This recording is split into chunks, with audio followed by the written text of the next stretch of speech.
परमात्मा जब स्वयं आते हैं तब परमात्मा के आगमन में स्वयं दुष्टों का संहार करना, अधर्म को नष्ट करना, धर्म की स्थापना करना, बिल्कुल ये बात सही है। लेकिन जिस प्रकार से घर की सफाई हम करते हैं, बुरी वस्तुओं को जैसे हम हमारे घर से निकालते हैं, तो ध्यान में रखना जिस जगह से बुरी वस्तु निकल जाती है उस जगह पर हम कुछ नया रख भी देते हैं। कभी कभी कोई नई वस्तु को रख देते हैं, तो जैसे नई वस्तु को रखने के लिए कभी कभार बुरी वस्तु को निकालना पड़ता है, वैसे अच्छे लोगों का जगत में सम्मान बढ़ाने के लिए बुरे लोगों को मारना पड़ता है। ये मेरे प्रभु का नियम है। ये काम परमात्मा करते ही है। और इसीलिए परमात्मा के आगमन में, परमात्मा के आने में, परमात्मा के प्रगटीकरण में एक कारण नहीं, बहुत कारण है। और इसीलिए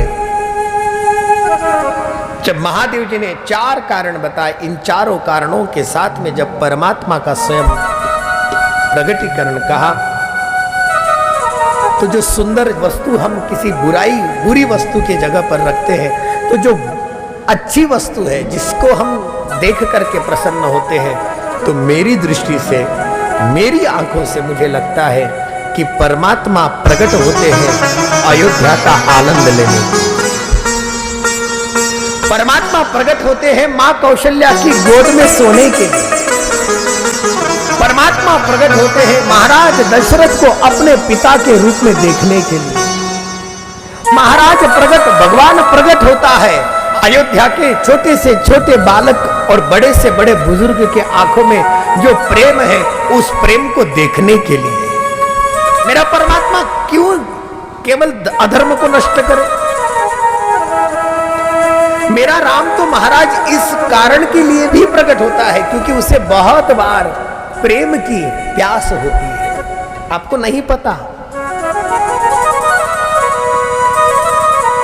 भगवान वैकुंठ में रहते हैं, साकेत में रहते हैं, गोलोक धाम में रहते हैं, लेकिन ये सब कुछ रहने के बावजूद भी परमात्मा को जो भक्त होता है ना, वो भक्त जहां पर रहता है, परमात्मा को सबसे प्रिय जगह ही भक्त के सानिध्य में मिलती है।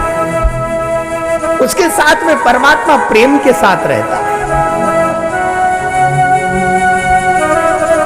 और इसीलिए परमात्मा अवतार भी लेते हैं, इसलिए परमात्मा आते भी हैं, क्योंकि कभी कभार भक्तों के साथ में स्वयं काम करने के लिए, भक्तों के साथ में प्यार बांटने के लिए, भक्तों के उत्साह को, भक्तों के मन को टटोलने के लिए, उनकी साधना को पूर्ण करने के लिए, उनके ऊपर कृपा करने के लिए परमात्मा आते हैं मेरे राम।